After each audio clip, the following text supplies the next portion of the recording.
کہ تمیز مارکیٹ میں کیا ہوتی جا رہی ہے, شارٹ ہوتی جا رہی ہے. تو کتنا انہوں نے کہا بھائی آپ اپنی رائے پہ ان کو فتویٰ دے دیں اگر آپ کو اس پہ اطمینان. میں نے کہا مجھے تو اس پہ اطمینان ہے, حالانکہ میں تو بہت چھوٹا آدمی ہوں ان کے حساب سے, تو لیکن کتنا بڑا دل.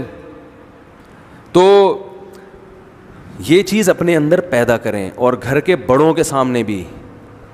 جب آپ کے ابا کوئی بات جذباتی ہو رہے ہیں, کسی بات پہ دلائل دے رہے ہیں, اور آپ کو لگتا ہے کہ ابا کے دلائل کمزور ہیں, تو محبت سے آپ نے ابا کو دلائل سے ایک دفعہ جواب دے دیا, نہیں والد صاحب, ڈیڈی, پاپا دیکھیے یہ یوں ہے. وہ کہہ رہے ہیں نہیں یوں ہے, پھر 2 دفعہ 3 دفعہ ہو گیا, اب چپ. تھوپنا نہیں ہے, نہیں یہ ابا کو تو عقل ہی نہیں ہے یار, ابا کو بات سمجھاؤ ان کو سمجھ میں نہیں آتی. اب غلط بات تھوڑی میں مانوں گا ابا کی, ابا کوئی میں غلط بات, کوئی ناجائز بات ہے نا شریعت کی 100%, وہ تو نہیں مانو, لیکن گھر کے بڑے کے سامنے اپنی رائے کو بولو, چھوڑ دیا کرو. اس میں یہ نہ کہا کرو کہ میں دلیل کو مانتا ہوں کسی کو نہیں مانتا. بھائی جان تھوڑی دیر کے لیے آپ دلائل کو ایک طرف رکھ لیں, ٹھیک ہے دلائل آپ کے مضبوط ہیں, لیکن اس مسئلے کا تعلق حلال و حرام سے نہیں ہے. اس کا تعلق اس سے کہ چاہیے یا نہیں چاہیے, یہ والا کام ہونا چاہیے, یا بارات میں 20 آدمی آنے چاہیے یا 50 آدمی. یہ کوئی حلال و حرام سے اس کا تعلق تو نہیں نا. ابا کہہ رہے ہیں کم بخت خرچہ تو میرا ہوگا, 20 آدمی آئیں گے. بیٹا کہہ رہے ہیں نہیں 500 آدمی آئیں گے. ابا ایسے موقع پہ کنجوسی بنتی ہے ہی نہیں.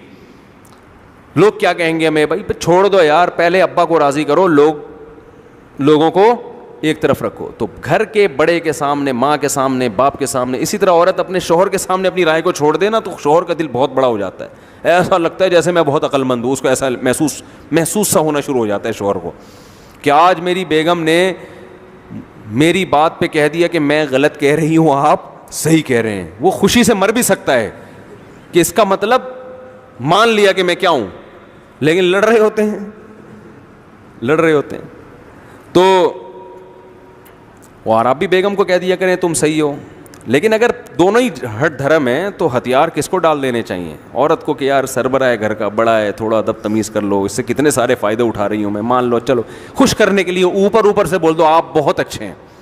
دل تو نہیں چاہ رہا بولنے کا, لیکن آپ بول دو میں اس وقت جو چیز کی سب سے زیادہ کمی محسوس کر رہا ہوں گھروں کے اندر, بڑوں کا ادب اور تمیز.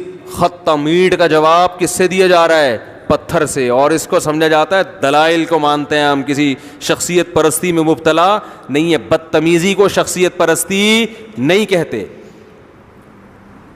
بدتمیزی کو شخصیت پرستی نہیں کہتے. کسی عالم کی بات آئے اور فوراً اس کی بات پہ رد کر دینا کہ دلیل کے خلاف ہے, میں نہیں مانتا.